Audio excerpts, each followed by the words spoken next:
Bulletin లో breaking news చూస్తున్నాం. Supreme court chief justice గా ధనంజయ్ యశ్వంత్ చంద్రచూడ్ ప్రమాణ స్వీకారం చేశారు. రాష్ట్రపతి ద్రౌపది ముర్ము ఆయనతో ప్రమాణం చేయించారు. ఉపరాష్ట్రపతి, ప్రధానమంత్రితో పాటు కేంద్ర మంత్రులు, సుప్రీంకోర్టు న్యాయమూర్తులు ఈ కార్యక్రమానికి హాజరయ్యారు. భారత న్యాయ వ్యవస్థకు చంద్రచూడ్ 50వ ప్రధాన న్యాయమూర్తి. 44 ఏళ్ల క్రితం ఆయన తండ్రి జస్టిస్ యశ్వంత్ విష్ణు చంద్రచూడ్ భారతదేశ ప్రధాన న్యాయమూర్తిగా ఎక్కువ కాలం పనిచేయగా ఇప్పుడు ఆయన తనయుడు జస్టిస్ డివై చంద్రచూడ్ అత్యున్నత పీఠాన్ని అధిరోహించారు.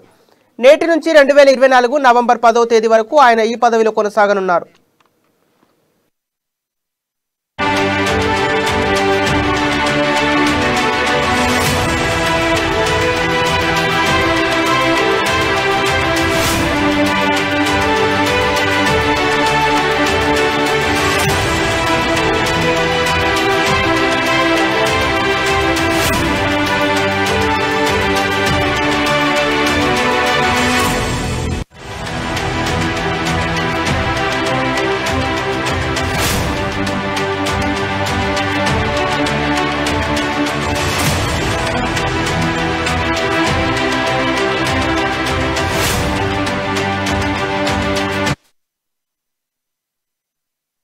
In the name of God. Do swear in the name of God That I will bear true faith and allegiance to the Constitution of India as by law established. that I will bear true faith and allegiance to the Constitution of India as by law established, That I will uphold the sovereignty and integrity of India.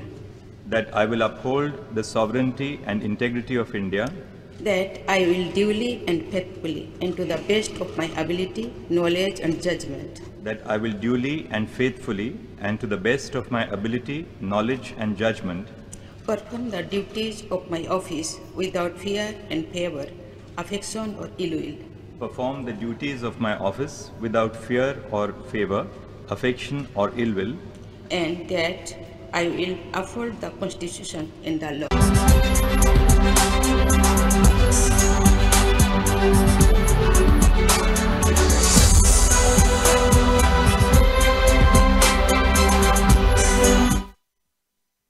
Supreme court chief justice గా justice Dhananjay Yashwant Chandrachud ప్రమాణ స్వీకారం చేశారు. రాష్ట్రపతి ద్రౌపది ముర్ము ఆయనతో ప్రమాణం చేయించారు. ఉపరాష్ట్రపతి, ప్రధానమంత్రితో పాటు కేంద్ర మంత్రులు, సుప్రీంకోర్టు న్యాయమూర్తులు ఈ కార్యక్రమానికి హాజరయ్యారు. భారత న్యాయ వ్యవస్థకు చంద్రచూడ్ 50వ ప్రధాన న్యాయమూర్తి. 44 ఏళ్ల క్రితం ఆయన తండ్రి జస్టిస్ యశ్వంత్ విష్ణు చంద్రచూడ్ భారతదేశ ప్రధాన న్యాయమూర్తిగా ఎక్కువ కాలం పనిచేయగా ఇప్పుడు తన తనయుడు జస్టిస్ డివై చంద్రచూడ్ అత్యున్నత పీఠాన్ని అధిరోహించారు. నేటి నుంచి 2024 నవంబర్ 10వ తేదీ వరకు ఆయన ఈ పదవిలో కొనసాగనున్నారు. ఇక ఇదే అంశానికి సంబంధించిన తాజా సమాచారం మా ప్రతినిధి కీర్తన అందిస్తారు. కీర్తన, చెప్పండి. సంపత్, భారత్ 50వ ప్రధాన న్యాయమూర్తిగా జస్టిస్ ధనంజయ్ యశ్వంత్ చంద్రచూడ్ ప్రమాణ స్వీకారం చేశారు. అయితే ఈయన జస్టిస్ వైవి చంద్రుడు అనే అతను ఫిబ్రవరి 22, 1978 జూలై 11 నుంచి 1987 వరకు సిజేఐగా తన సేవలను అందించారు. అయితే ఇవాళ ఉదయం 10 గంటలకు ప్రధాన న్యాయమూర్తి ప్రమాణ స్వీకారం చేశారు. అది కూడా నవంబర్ 10, 2024 వరకు 2 ఏళ్ల పాటుగా సిజేఐగా వ్యవహరిస్తున్నారు. సుప్రీంకోర్టు న్యాయమూర్తులు 65 సంవత్సరాల వయసులో పదవి విరమణ కూడా చేశారు. అయితే ఈ అక్టోబర్ 11న జస్టిస్ ఉమేష్ లలిత్ తన వారసుడుగా జస్టిస్ చంద్రచూడ్ ను సూచించారు. అనంతరం ఈయన జస్టిస్ చంద్రచూడ్ సిజేఐగా నియామకం అయ్యారనే చెప్పొచ్చు. అయితే ద్రౌపది ముర్ము ఆయనను అక్టోబర్ 17న తర్వాత సిజేఐగా నియమించారు. ఇవన్నీ కలుపుకొని ఈ రోజు అంటే నవంబర్ 11 రానున్న నవంబర్ 11 1959లో కూడా ఈయన జన్మించడం, అది కూడా ఒక విశేషంగా తీసుకొని మే 13న 2016న అత్యున్నత న్యాయస్థానం ఏదైతే ఉందో దానికి ఈయనను కూడా ఒక రకంగా సెలెక్ట్ చేయడం జరిగిందని చెప్పొచ్చు.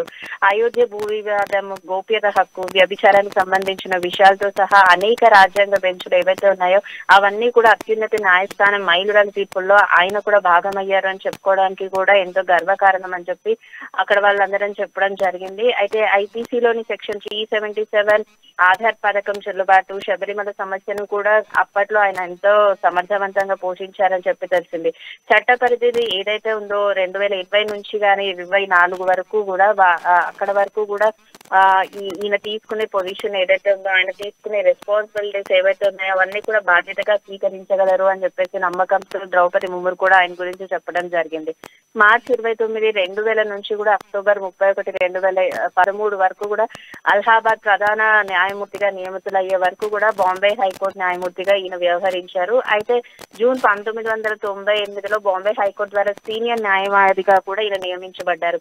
అదే సంవత్సరం కూడా ఆయన న్యాయమూర్తిగా నియమితులై అదనపు సొలిసిటరీ జనరల్ వ్యవహారాన్ని కూడా చూసుకున్నారు. అయితే ఇవన్నీ కలుపుకోగా అతని గురించి తెలిసిన దగ్గరి వారు కానివ్వండి, లేకపోతే ఇప్పుడు ప్రమాణ స్వీకారం చేయించిన ద్రౌపది ముర్ము కానివ్వండి, ఆయన గురించి చాలా గొప్పగా మాట్లాడారని చెప్పుకోవచ్చు. 44 ఏళ్ల క్రితం ఆయన తండ్రి జస్టిస్ యశ్వంత్ విష్ణుచంద్రుడు కూడా ఎంతో రెస్పాన్సిబిలిటీస్ తీసుకొని భారతదేశానికి ఎంతో సేవలు చేశారని, న్యాయమూర్తిగా ఎక్కువ కాలం ఆయన పనిచేశారని చెప్పి కూడా ఈ సందర్భంగా ఆవిడ గుర్తు చేశారు. ఇక తనయుడు జస్టిస్ డివై చంద్రుడు కూడా అత్యున్నత పీఠాన్ని అధిరోహించాలని చెప్పి ఆయనకు అందరూ సమర్థవంతంగా తనకు సహాయం చేస్తారని కూడా ద్రౌపది ముర్ము ఈ అకేషన్లో చెప్పుకొచ్చారు. ఇన్ని బాధ్యతలు గతంలో అన్ని బాధ్యతలు తీసుకున్నా ఈ రోజు ఈ బాధ్యతను తీసుకున్నా కూడా ఆయన ఎంతో బాధ్యతగా వ్యవహరిస్తారని కూడా చెప్పి ఆవిడ చెప్పుకొచ్చారు.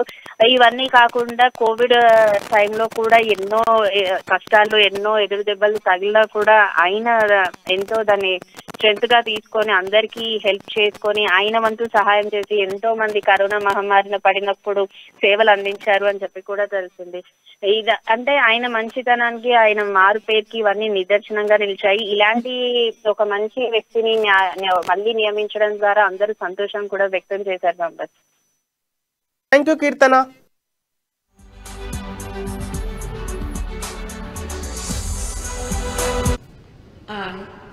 I, Dhananjay Yashwant Chandrachud, having been appointed Chief Justice of the Supreme Court of India, having been appointed as Chief Justice of the Supreme Court of India, do swear in the name of God do swear in the name of God that I will bear true faith and allegiance to the Constitution of India as by law established, that I will bear true faith and allegiance to the Constitution of India as by law established, that I will uphold the sovereignty and integrity of India, that I will uphold the sovereignty and integrity of India, that I will duly and faithfully and to the best of my ability, knowledge and judgment, that I will duly and faithfully and to the best of my ability, knowledge and judgment